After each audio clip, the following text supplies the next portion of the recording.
Joel chapter 1. The Lord gave this message to Joel, son of Pethuel. Hear this, you leaders of the people. Listen, all who live in the land.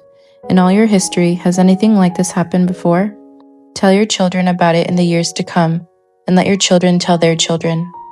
Pass the story down from generation to generation. After the cutting locusts finished eating their crops, the swarming locusts took what was left.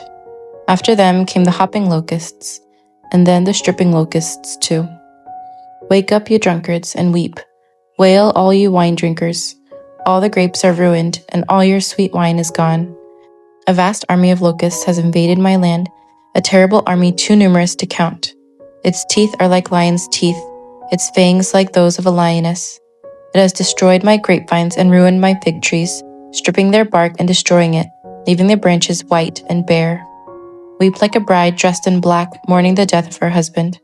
For there is no grain or wine to offer at the temple of the Lord. So the priests are in mourning, the ministers of the Lord are weeping. The fields are ruined, the land is stripped bare. The grain is destroyed, the grapes have shriveled, and the olive oil is gone. Despair, all you farmers, wail, all you vine growers. Weep because the wheat and barley, all the crops of the field are ruined. The grapevines have dried up, and the fig trees have withered. The pomegranate trees, palm trees, and apple trees, all the fruit trees have dried up, and the people's joy has dried up with them. Dress yourselves in burlap and weep, you priests. Wail, you who serve before the altar. Come spend the night in burlap, you ministers of my God, for there is no grain or wine to offer at the temple of your God. Announce a time of fasting, call the people together for a solemn meeting.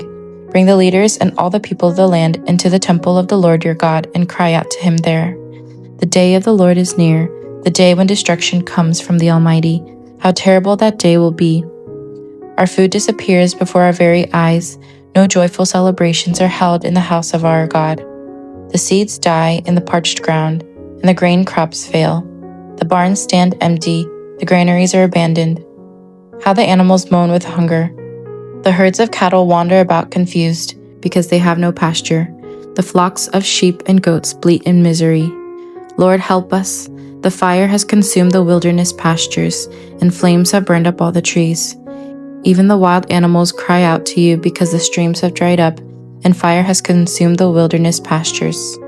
Amen.